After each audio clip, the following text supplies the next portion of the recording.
ನಿಮ್ಮ ಮನಸ್ಸಿನ ಜೊತೆ ನೀವು ಸ್ನೇಹಿತರಾಗಬೇಕು. ಅದನ್ನೇ ನಾನೆಲ್ಲ ವೀಡಿಯೋಗಳಲ್ಲೂ ಹೇಳಿರೋದು. ಬೇರೆಯವರು ನಿಮ್ಮನ್ನು ಇಷ್ಟಪಡ್ತಾರೋ ಬಿಡ್ತಾರೋ, ನೀವು ನಿಮ್ಮನ್ನು ಇಷ್ಟಪಡಬೇಕು. ನೀವು ಖುಷಿಯಾಗಿರೋದಕ್ಕೆ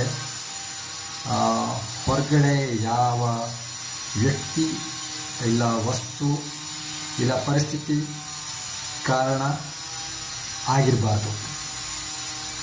ನಿಮ್ಮ ಖುಷಿ, ನಿಮ್ಮ ಮನಸ್ಸು, ನಿಮ್ಮ ಖುಷಿ, ನಿಮ್ಮ ಒಂದು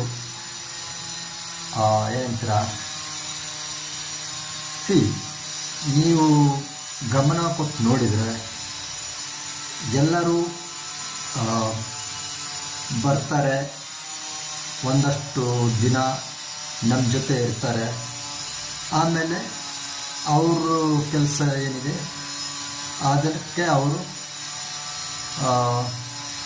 ಈಗ ನಾವು ಬೆಂಗಳೂರಿಂದ ಶಿವಮೊಗ್ಗ ಬಸ್ ಹತ್ತುತ್ತೀನಿ ನಾನು. ಒಬ್ಬರು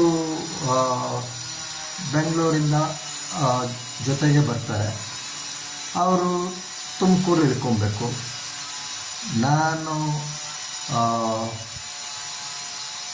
ಶಿವಮೊಗ್ಗ ಹೋಗ್ತೀನಿ ಅಂತ ಅವರು ಶಿವಮೊಗ್ಗ ಬರೋಕ್ಕಾಗಲ್ವಲ್ಲ, ಅವರು ತುಮಕೂರು ಇಳ್ಕೊಳ್ತಾರೆ. ಇಲ್ಲ ಅಂದರೆ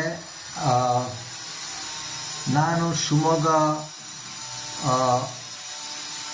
ಕಂಪ್ಲೀಟ್ ಶಿವಮೊಗ್ಗಕ್ಕೆ ಹೋಗಿ ಇಳ್ಕೊಳೋದು ಇಲ್ಲ. ಅರಸೀಕೆರೆಯಲ್ಲಿ ಏನೋ ಸ್ವಲ್ಪ ಕೆಲಸ ಇದೆ, ಅರಸೀಕೆರೆಯಲ್ಲಿ ಇಳ್ಕೊಳ್ತೀನಿ. ಆ ಕೆಲಸ ಮುಗಿಸ್ಕೊಂಡು ಲೇಟ್ ಆಗಿದ್ದರೆ ಅರಸೀಕೆರೆಯಲ್ಲೇ ಉಳ್ಕೊಳ್ತೀನಿ, ಮಾರನೇ ದಿನ ಶಿವಮೊಗ್ಗ ಹೋಗ್ತೀನಿ. ಸೊ ಯಾವುದಾದ್ರು